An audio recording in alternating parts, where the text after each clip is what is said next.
Ifunanya was born and raised in the vibrant city of Enugu, where music echoed through the streets and culture thrived in every home.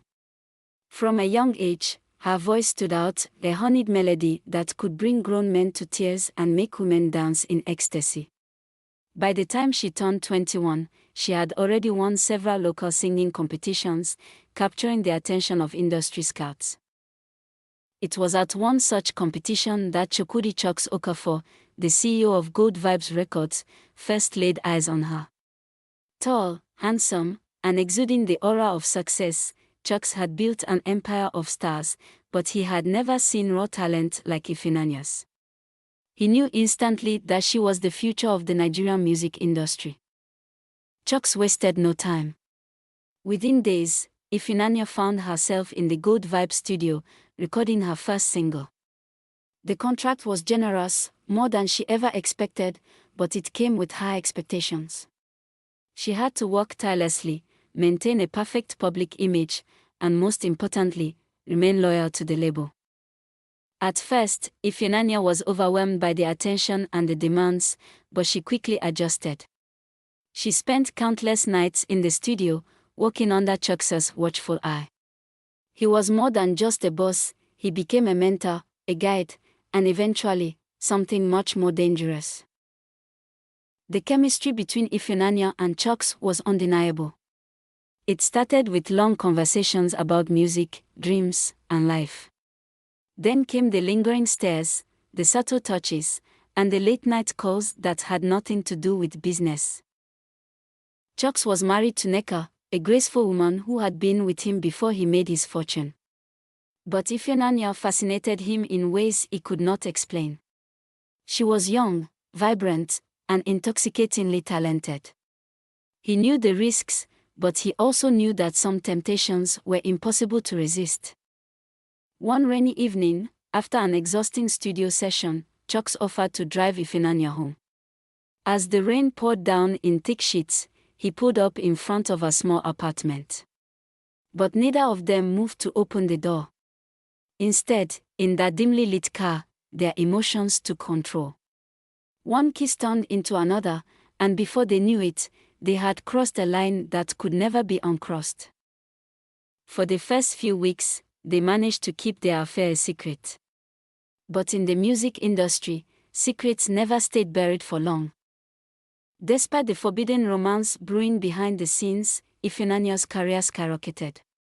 Her debut album, Ikil, became an instant hit, topping charts and making her the most talked-about artist in the country.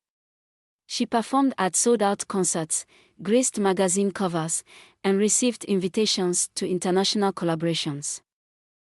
But with fame came scrutiny. Journalists began noticing the unusual closeness between her and Chuks. Rumors started spreading, and before long, people were asking questions that neither of them was prepared to answer. Nneka had always been a smart woman. She noticed the way her husband's phone buzzed at odd hours, the way he suddenly became overly invested in Ifunanya's success. At first, she dismissed it as professional interest, but when she saw the way they looked at each other at a private label dinner, she knew. Determined to uncover the truth, Nneka began to dig deeper. What she found would shake the foundation of everything Chuks had built. The media got wind of the affair when an anonymous blog published damning pictures of Ifunanya and Chuks at a secluded beach resort. Within hours, social media exploded. Fans were divided, some condemned Ifunanya for being a homewrecker, while others blamed Chuks for taking advantage of his power. Gold Vibes Records issued a statement denying the allegations, but the damage had already been done. Nneka, humiliated and furious, packed her bags and moved out of their luxurious mansion. As the scandal raged on, Ifunanya's endorsements began to dwindle. Brands distanced themselves, concerts were cancelled, and even fellow musicians stopped associating with her. Chuks, on the other hand, faced pressure from investors to step down as CEO.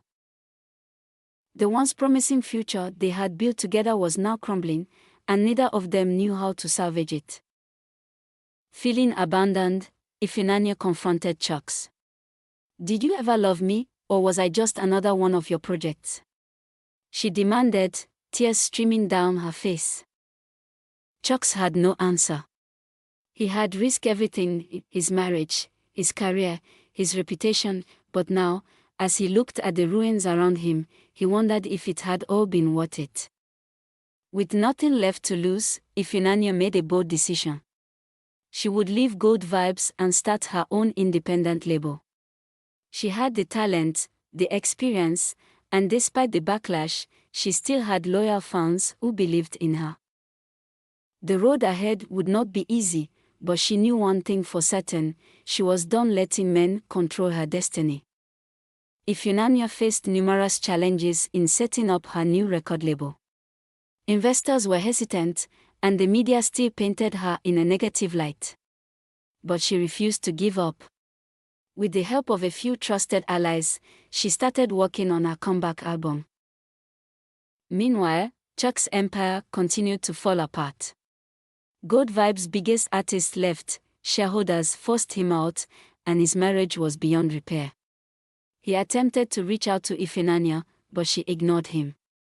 For the first time, he was truly alone. Despite the backlash, Ifunanya released her first single under her label, Uprising.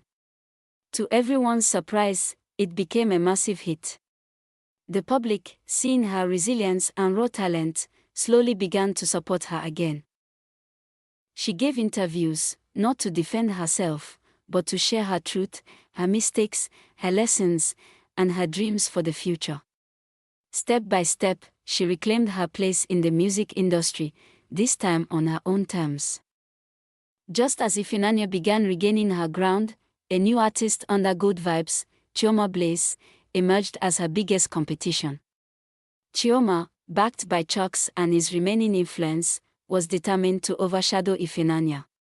Their rivalry ignited a fresh wave of media frenzy, pitting the two artists against each other. Ifunanya, however, refused to be drawn into a manufactured feud.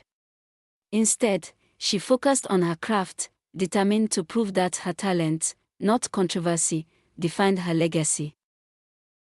Determined to cement her place in history, Ifunanya worked tirelessly on her sophomore album.